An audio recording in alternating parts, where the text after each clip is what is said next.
Eh bien bonjour à tous et bienvenue pour cette nouvelle masterclass. Une masterclass aujourd'hui qui va aborder un concept qui s'appelle la scorecard et on va voir aujourd'hui ensemble comment en tirer profit. La scorecard, tout d'abord, qu'est-ce que c'est? Eh bien scare, to scare en anglais, c'est faire peur, effrayer.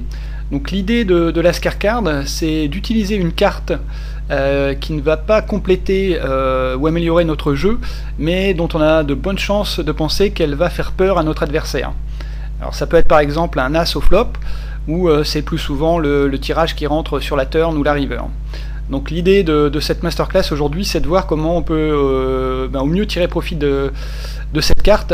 On va voir que c'est un concept extrêmement redoutable quand il est bien manié, et je profiterai aussi de cette masterclass pour revoir avec vous des principes techniques de base. Alors, premier exemple, pour illustrer le concept de la scorecard, j'ai choisi une main que j'ai jouée sur un tournoi online. Il s'agit d'un tournoi qui offre une structure absolument magnifique, puisque c'est un tournoi short-handed, donc 6 joueurs, un tournoi à 10 $, avec 10 000 jetons pour démarrer, blinde 1-2, des rounds de 60 minutes. Et c'est vraiment une structure très technique, puisque c'est un des rares tournois où on peut aller faire jusque du 7 bet, pour être vraiment sûr que son adversaire a bien les as et folder sans pour autant se committer. Nous sommes là au 3e jour de ce tournoi. Nous commençons à avoir une bonne image de nos adversaires, puisque ça fait à peu près maintenant plus de 17 heures que nous jouons ensemble. Nous suspectons d'ailleurs 2 d'entre eux d'être des bots, des robots. Et par contre, nous avons une image assez précise de l'adversaire qui se trouve 2 crans après nous, Jacques, qui est donc un retraité, si l'on en croit son profil, qui n'a un peu que ça à foutre que de passer ses journées à jouer, et c'est un joueur qui est particulièrement tight. Alors nous verrons comment exploiter ces informations dans la main contre lui.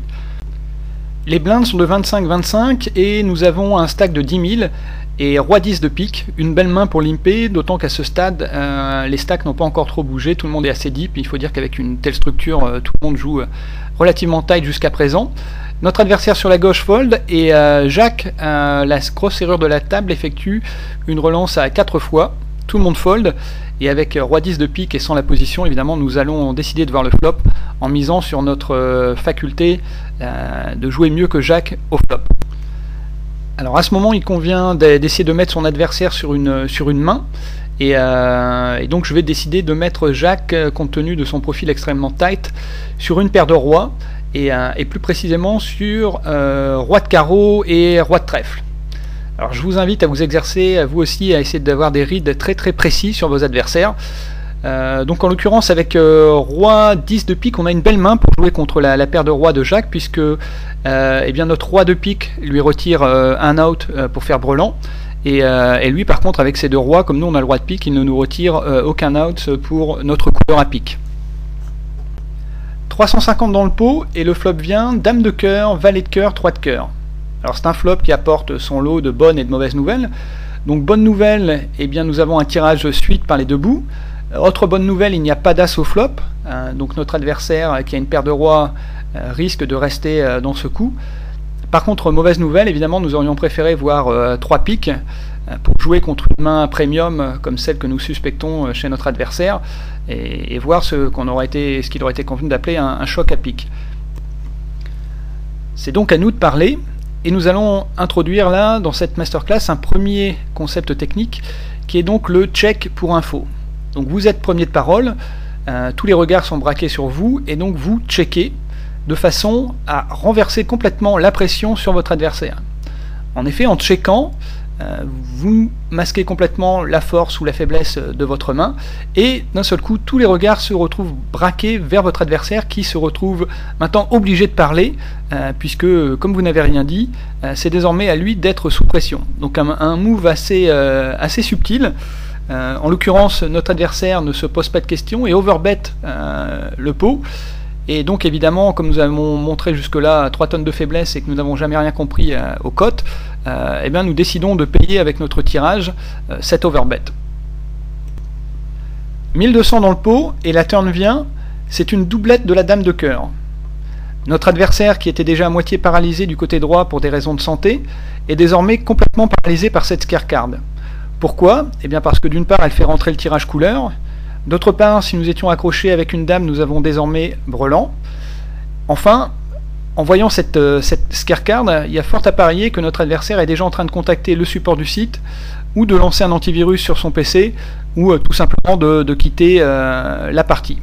Donc bref, à ce stade, une mise de la moitié du pot vous fera gagner le pot dans 9 fois sur 10.